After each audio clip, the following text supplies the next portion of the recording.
Hello guys, তো চলে এসেছি আমি আরামবাগের রথযাত্রার ব্লগ নিয়ে, মানে জগন্নাথ উৎসব নিয়ে, যেটা এখন আমাদের ট্রেন্ডিংয়ে চলছে আর কি পশ্চিমবঙ্গের মধ্যে। হ্যালো বাঙালি, রেডি তো 12 মাসে 13 পার্বণ দেখার জন্য?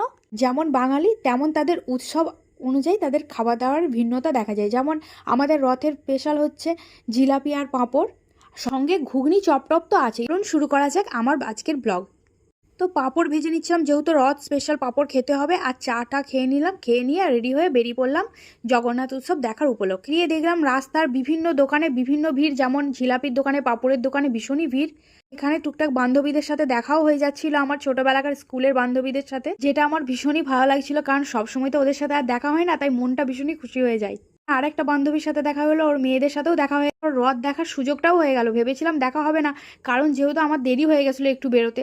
বুঝতেই তো পারছেন, আমি তো নতুন গৃহিণী, আমার একটু দেরি হবেই কাজকর্ম করতে করতে। তারপর একটা রিপোর্টার দাদা এলেন, তো উনি আমার বরকে আমাকে জিজ্ঞাসা করছিলেন রথের ঐতিহ্য নিয়ে, কত বছর এখানে রথ আছে, রথ নিয়ে আমাদের চিন্তাভাবনা কি, এই সমস্ত জিনিস, আমাদের পরের প্রজন্মকে কি শিক্ষা দেওয়া যায়, এইসব বিষয় নিয়ে তিনি কথাবার্তা বলছিলেন। তারপর এখানে আমার আরেকটা বান্ধবী সমাশ্রীর সাথেও দেখা হয়ে গেল, আর আমরা হেঁটে ঘুরছিলাম শহরটা, ভীষণ ভালো লাগছিল। তারপর গুরু আর কৃষ্ণার সাথেও দেখা হয়ে গেল, ওরাও বেরিয়েছিল রথে। দিয়ে তারপর জগন্নাথকে সবাই কোলে করে নিয়ে আসছিল।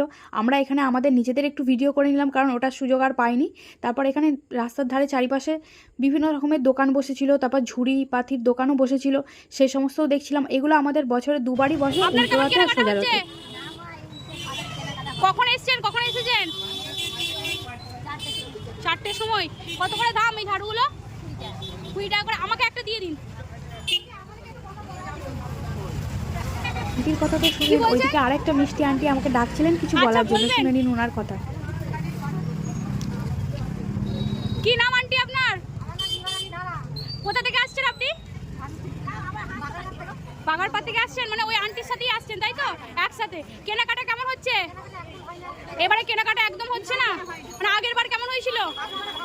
আপনারা শুনলেন তো ওনাদের নিজের মুখেরই কথা, যে এবছর আয় কিছু হয়নি। অ্যাকচুয়ালি মানুষ এখন ফোন নিয়ে, সোশ্যাল মিডিয়া নিয়ে এত বেশি ব্যস্ত হয়ে গেছে যে এই সমস্ত অনুষ্ঠানগুলো তাদের আর কিছু মনে হয় না, যে ছোটোবেলাকার স্মৃতি বা একটা আনন্দ, একটা সামাজিক যোগাযোগ, এই জিনিসগুলো তারা আর উপভোগ করতে পারে না, একা একাই সাফার করে। এখানে বন্ধুদের সাথে অনেকদিন পর দেখা হলো, ওদের সাথে কথা হলো, গল্প হলো, ওরা দোকানও বসিয়েছে। তারপর আমি জিলাপি কিনে নিয়ে চলে এসেছিলাম বাপের বাড়িতে।